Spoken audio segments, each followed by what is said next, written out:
Oh wait, maybe I said it to my boyfriend because he got Tupac killed. Which of those four is it when you talked to him about murdering Tupac? It was really about both of them. Either one of them. It was Tupac and Suge, you mean? Yeah. As you may have missed, the press claimed that a former LAPD officer claims Diddy paid Biggie $1 million to deal with Tupac, and that Diddy retaliated by having Biggie deal with him. Keffe D was the man Diddy recruited to go grab Tupac, but he was eventually apprehended by the police after 20 years of freedom. He was completely unaware that he was being filmed during his interrogation, and he openly admitted that Diddy had given him $1 million to be the main player behind Tupac's acquisition. 4 of those occasions are San Diego, Anaheim, Irvine, and Vegas. Which ones do you actually talk to Puffy at? Every one. Every one of them. Which of those 4 is it when you talk to him about murdering Tupac? It was really about both of them. Either one of them. It was Tupac and Suge, you mean? Yeah. According to the reports, Diddy faces questions about his alleged role in Tupac's murder after being mentioned 77 times in a new legal filing. Diddy was asked about his involvement during his trial, which made this information public. This was all Diddy's wish. According to Keffe D, the hired hitman who carried out the murder. He even revealed that it happened so fast because Tupac was going for his gun when he died, which means he probably knew he already had a hit out on him. Said that as you're driving up towards the BMW, with Suge driving and Tupac in the passenger seat, and you said that Tupac pulled out a... It looked like he was reaching, yeah. Yeah, it did. Okay. Yeah. Did you actually... No, once he got the reaching, I got the ducking. So someone from your car That's what I started at Tupac and Suge. Everyone was furious when this was disclosed in court because they thought Tupac was already aware of his fate, but was moving too slowly. 50 Cent responded to this, posting, 50 Cent says he doesn't like Diddy because he had Tupac gone.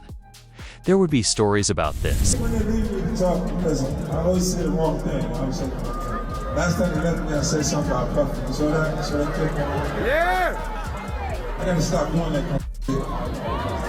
I've been talking to a therapist trying to help me with the shit I'm saying. I said crazy shit. No reason. Oh wait, maybe I said it to my boyfriend because he got Tupac killed. In the song Fuel, Eminem even responds, rapping, "I'm not trying to beef with him because he might put a hit on me like Keffe D did him. And that's the only way you're going to be getting me." There were times when people accused Diddy of being responsible for Tupac's death after criticizing him for using Keffe D and his gang to put a hit on Tupac. One such incident was the awkward Breakfast Club interview, in which the interview room became quite uncomfortable. The documentary that claimed, which we know wasn't true. Yeah, check this out. We don't talk about things that are nonsense. We don't even entertain nonsense, my brother. So we're not even gonna go there, with all due respect, but I appreciate you as a journalist asking. Thank you. Because you listen, 7 years ago, I'd have been like, yo, did you hire somebody? But no, you do it like a journalist. Yeah, no, I mean, we wouldn't even get into nonsense like that. You know what I'm saying? It's nonsense. Which we never believed, by the way. Yeah, thank you. The story stated, Snoop Dogg is providing new information regarding Tupac's murder case. Given their knowledge of Diddy's involvement, Suge Knight and Diddy are set to be arrested. It's crucial to understand Snoop Dogg's role because, according to new evidence discovered during the investigation of Diddy's case, fans believe he is to blame. One interview in particular claims that Snoop Dogg was in the BMW with Tupac and Suge the night of Diddy's death. But what's even more concerning is that investigators think Diddy was not acting alone. With Tupac, though, in regards to Tupac, I heard a story, did you give him different advice that night on where to go? I didn't give him no advice. Right. We wasn't seeing eye to eye. Right. So. Saying during the Tyson. Yeah, this incident that I'm explaining to you right now was the day before that. Okay. So when they got to Vegas, they went their way, I went back. I mean, when we got to LA, they went to Vegas and I went home. That's why I wasn't in the car with him. When Snoop said that he was supposed to be in the BMW but didn't go because of last-minute changes. Fans felt a little dubious, but it was most likely because he and Tupac had a disagreement just 24 hours prior. This time me and Tupac was on the same page, and I did an interview with Angie Martinez, and she asked me how did I feel about Puffy and Biggie, and I told her that I liked their music and I want to do music with them. Bro didn't like that, Tupac didn't like that, so we had a misunderstanding. So on the flight back to LA, I didn't feel comfortable around them for what they had did, as far as I didn't let my security ride with me. So to protect myself and to prevent from happening, I slept under a blanket with the knife and the fork just in case something was to go wrong, but it didn't. All of this happened in less than 48 hours, which made the cops wary of Snoop Dogg's involvement. They looked into it and found that Snoop had been extensively involved in the streets 20 years before. There are many theories that suggest Snoop might have decided not to get in the car at all after receiving a tip that Tupac had a bounty and would be targeted that evening. However, the feds eventually found another interview where Snoop says he felt Tupac hated him just 2 days before Tupac died. Say a week before he died, we was best of friends. 2 days before he died, I don't think he liked me. Why? Because we was in New York, and it happened. New York, they shot at me and did all kind of shit to me, like just the worst you could think of, and I forgave him. And when did an interview and was asked, how do I feel about Puffy and Biggie? And I was like, I want to do some music with them. And I just rubbed Cuz the wrong way, like tried to me, out at you, and you talking about you want to do a song with it. I wasn't thinking about his emotions. I was thinking about the way I felt at the time. I wasn't into no controversy. I liked the music. They was our friends. We was all friends at one point. This video footage of all of us hanging out. Following the revelation of all of this during the Diddy trial, Keffe D would show the physical proof in court, giving everyone the chills as he explained how Diddy's Wish, a popular rap song, took Tupac. Suge Knight, the head of Tupac's record label, accompanied him to Las Vegas on September 7, 1996, so they could see a Mike Tyson bout at the MGM Grand. They spotted an opening in the arena lobby after the event. And their entourage went to the Mike Tyson, the MGM Grand. Keffe D and his nephew, Orlando Lane Anderson, and 2 of their friends were also there.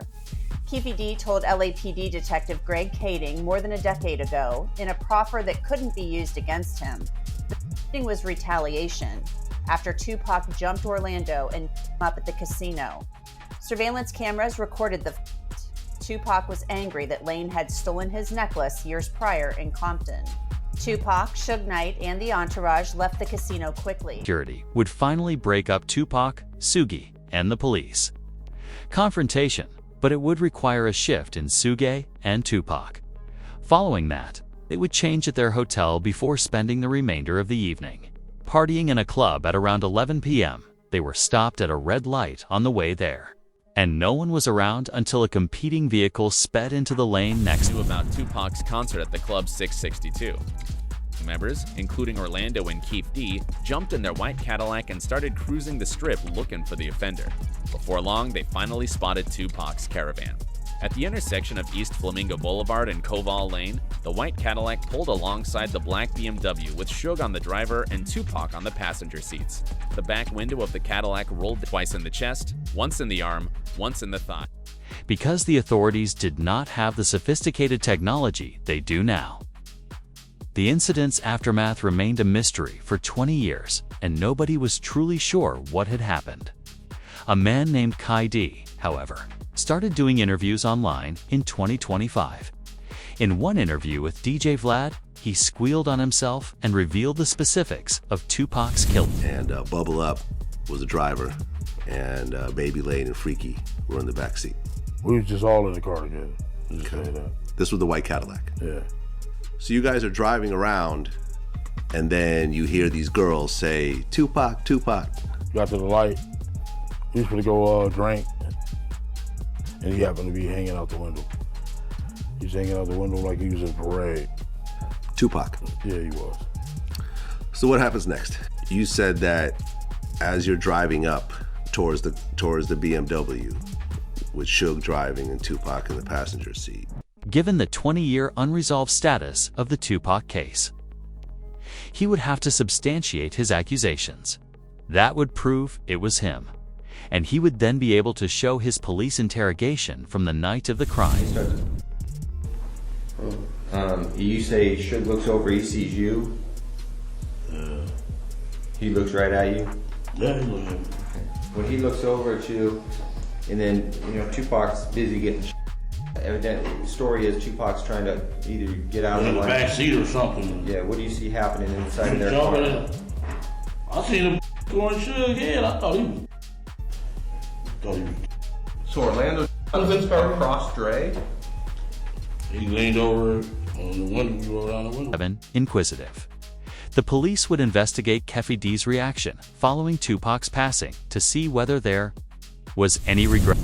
I hate that happened, dog. I really do, man. It took a lot of people's lives, dude. Hate that happen. Promise to God. I feel that was wrong, man. It was just wrong, purely wrong. You know what I'm saying? I wish it had never happened. You know what I'm saying? That's my opinion on it. It never happened, dude. But this caused a great deal of skepticism among fans. For what reason would this old man now admit to killing Tupac? A Reddit thread that goes viral would then show proof that Tupac is still alive, and Keffi would be claiming guilt to keep people from looking. Allow me to clarify. According to an unreported officer's interview, Tupac was an industry plant whose role was to stifle the competitiveness between the Blue Street and Red Street squad. Well, it turns out when I talked to Tupac's longtime mentor, political mentor, former Black Panther Chokwe Lumumba, who was his first business manager, he's told me, I basically asked, well, was Tupac only pretending to be in order to appeal to gangs and politicize them? And he said yes. And that was part of his thug life agenda they came up with his imprisoned stepfather, Tupac Shakur. And so Tupac was just using that in order to get the leaders to call peace truces, first in Los Angeles, then throughout California, and then throughout the country. And that was why he was pretending to be this type. And really, he was just an intellectual prodigy. Subsequently, the thread would address a particularly concerning 2010 interview with a rapper named Trey, who was once close to Tupac and even worked with him on a few albums. Trey's response to the interviewer's question regarding Tupac is, "Last time I saw him, he was in Cuba." This is even stranger because the videographer forgot to stop filming after Trey's interview. Clearly, the plan failed and he died soon after, which is why Snoop didn't want to be close to him that evening in Las Vegas. Well, if you ain't ready for it, get on the sidewalk. Earl. One last question.